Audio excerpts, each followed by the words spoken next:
আহিরন অঞ্চলের আলমপুর ব্রিজের নিচে ভয়াবহ নদী ভাঙনে ক্ষতিগ্রস্ত বহু পরিবারের পাশে দাঁড়ালেন জঙ্গিপুর লোকসভার সাংসদ খলিলুর রহমান।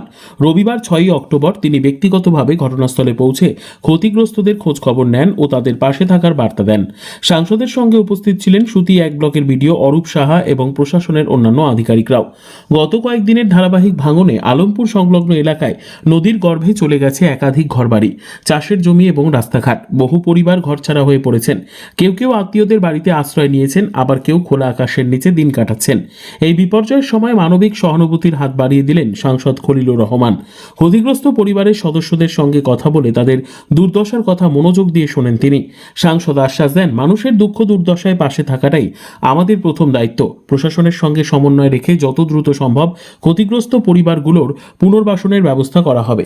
সঙ্গে থাকা সুতি 1 বিডিও শ্রী অরূপ সাহা জানান, প্রশাসনের তরফে ইতিমধ্যেই জরুরি পদক্ষেপ নেওয়া হয়েছে।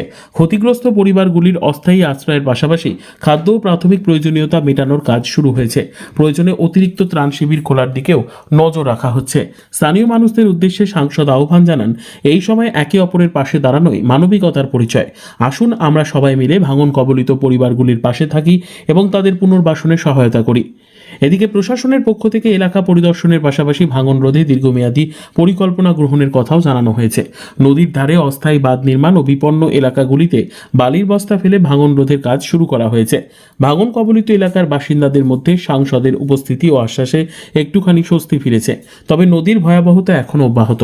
স্থানীয়রা এখন আশায় বুক বাঁধছেন, দ্রুত যেন স্থায়ী বাঁধ নির্মাণ ও পুনর্বাসনের ব্যবস্থা হয়, যাতে আর কোনো পরিবারকে নদীর গ্রাসে সবকিছু হারাতে না হয়।